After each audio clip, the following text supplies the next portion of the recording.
talking about celebration, and there's a lot to talk about because it's a fairly wide-ranging concept. At the holidays, we celebrate Christmas. At a funeral, we celebrate a life. At Mass, we celebrate the Eucharist. All very different kinds of celebrations that wouldn't seem to have anything in common beyond that word, celebrate. When we celebrate, we might be doing so many different things, from the sacred to the profane, from solemn ceremonies to festive parties. And as we noted in kicking off this series, besides the holiday season itself, late spring is the number one time for celebrations for many of us. We celebrate proms and graduations, end-of-the-year school traditions and rituals, retirement parties and award ceremonies. Here at church, spring brings first communions and confirmations and more weddings and baptisms than any other time of the year. Why celebrate? Lots of reasons. Celebrations create an interruption in the regular pattern of things, distinguishing seasons for us.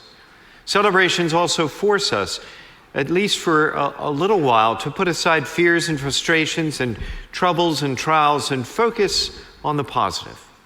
Celebrations remind us that joy and laughter are heart healthy.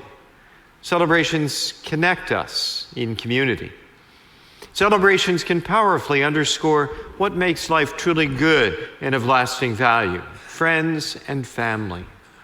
Celebrations help us acknowledge the progress we've made in our lives. They can give us a healthy perspective on how much we've grown, how far we've come. They serve as milestones. And that list could go on and on and on, but as many different kinds of celebrations and ways of celebrating there are, they all have one thing in common. It's true. All celebrations have one thing in common. Celebrations tell stories. They're exercises in storytelling. And ultimately, whatever story they're telling, our celebrations are telling our story. Whenever we celebrate, we're telling our story. And telling our story helps us organize our story. It helps us come to understand it better. In fact, the health of our soul so greatly needs celebration that God actually commands it. In the Bible we read, the Lord said to Moses, "Speak to the Israelites and tell them, the following are the festivals of the Lord. These are my festivals." And then in Leviticus, he goes on to list them by name.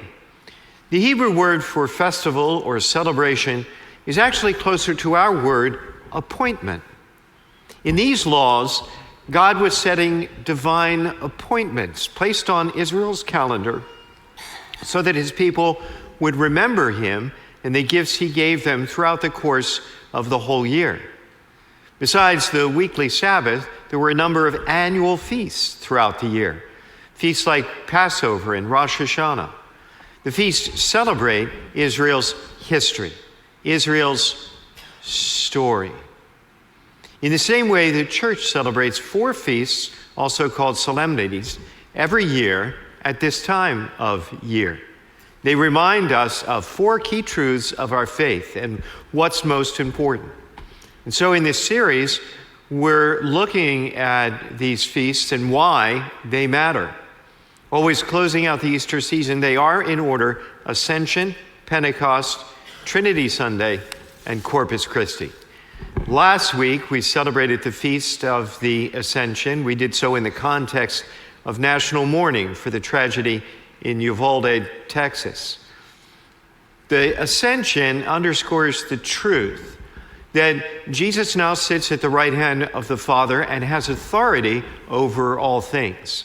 And what that means for us is that we can bring to him our needs and struggles, our dreams and desires in the present time, as well as have hope for the future. Today, we're celebrating the Feast of Pentecost. Pentecost was, first of all, one of those Jewish holidays. 50 days after the Israelites were freed from slavery in Egypt in the Passover, God gave them the 10 Commandments on Mount Sinai. God freed the people from slavery, and only after freeing them did he give the commandments. The purpose of the commandments was to establish the basic conditions for living in a relationship with God. Pentecost was traditionally remembered as the time when God made Israel into a nation under a rule of law. Receiving the law and committing to live by it united the people. That was the plan. The problem with the plan was that time and again, the Israelites failed to live the law. For instance, the very first commandment was all about worshiping God alone and not having false gods.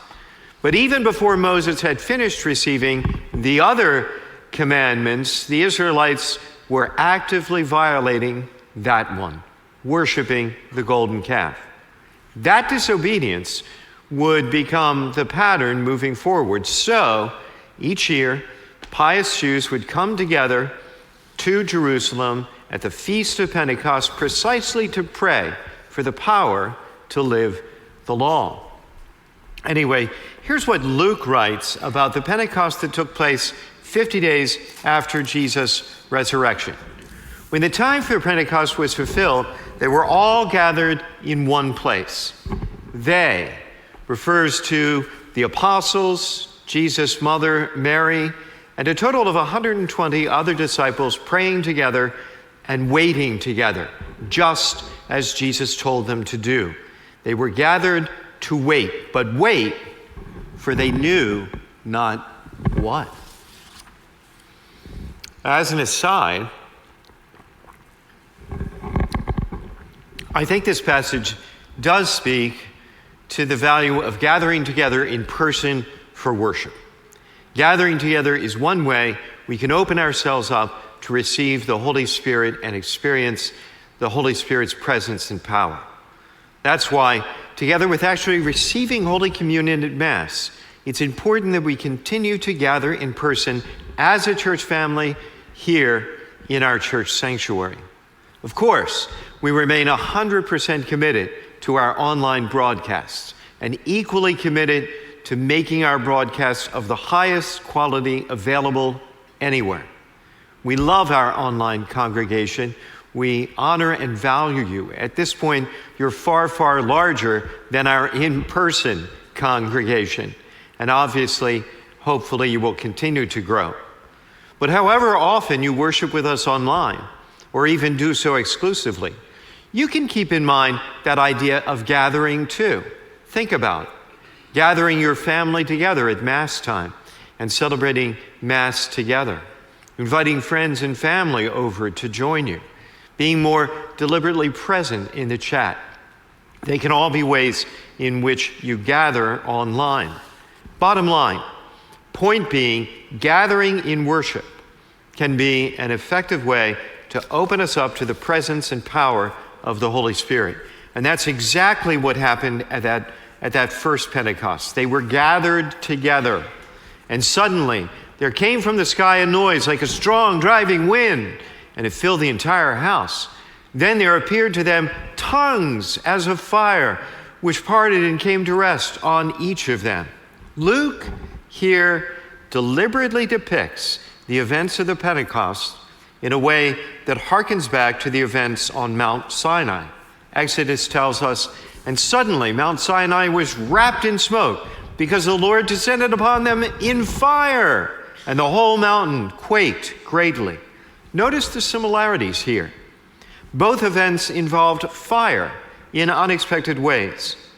Exodus says the mountain quaked like an earthquake, while Acts describes a strong driving wind like a hurricane that would have shaken the entire city. Look what happened next.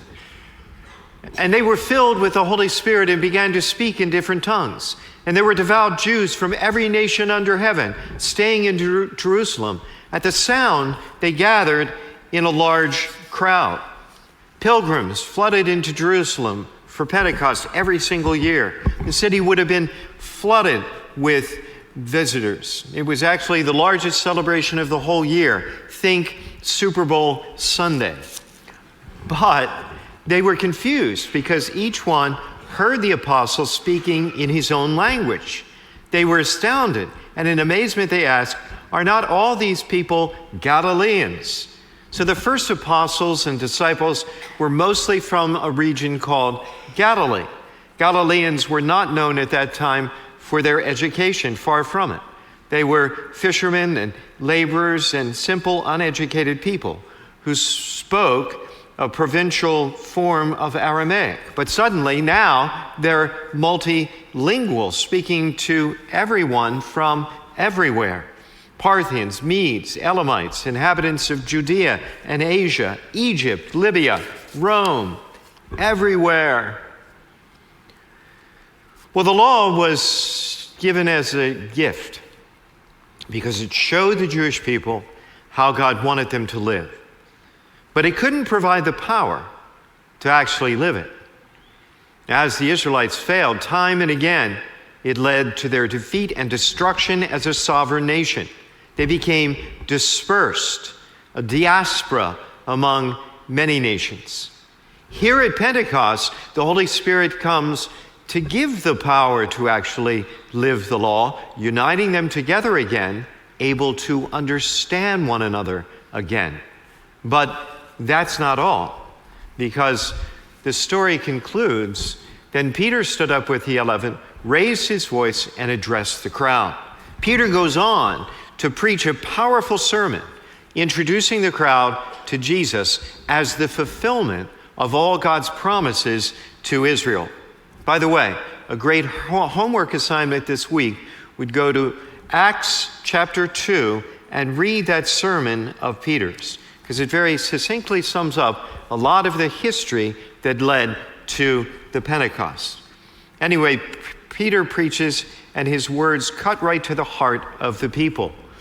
And Acts tells us that about 3,000 people were baptized that day. About 3,000 people. And again, we see the parallel to the events on Mount Sinai. After the worship of the golden calf, about 3,000 people died as a result of the great sin. The parallel numbers are meant to powerfully underscore the reversal of the past, characterized by sin and death, and the new beginning that was unfolding with the outpouring of the Holy Spirit. This is the beginning of the church. This is the launching of the universal church. On Pentecost, the church is born, and it immediately explodes in growth. The story of Pentecost is in part the story of church growth. That's because the church, when it's doing what Jesus told us to do, always grows. Well, at Nativity, we've developed specific strategies that we found effective in growing as a church and reaching the unchurched. Our Rebuild team coaches parishes on how to implement these strategies in their local setting. Right now, we have 24 parishes from New York to San Francisco that we're coaching. And we have dozens more who are members of our Rebuild Association with access to our content and weekly webinars. This ministry is growing. God has given us a great vision for what's ahead. Specifically, our vision is to have a rebuilt parish in every diocese in the country, a Catholic parish in each region that is rebuilding by deliberately welcoming unchurched cultural Catholics and helping them along the discipleship path. If you're interested in learning more about Rebuild, or perhaps even getting involved, we're hosting a brief presentation, just 10 to 15 minutes, with Q&A afterwards. For those of you joining us here on Ridgely Road, just head over to the Cafe Pavilion after Mass. Our host team can direct you. For those joining online, we're offering a Zoom meeting. Our chat hosts will help you find the link. In a time of great division in our country, and frankly, in the Catholic Church. Pentecost reminds us of the unity God intends for us. It is a unity that is utterly elusive and impossible all alone and on our own. Unity that can only happen through the power of the Holy Spirit. In the power of the Holy Spirit, the church is established. The church, the fulfillment of God's plans and promises for Israel, and a light for the nations. A light for the nations with a worldwide mission of bringing hope to the world. That's our mission, to bring hope to the world.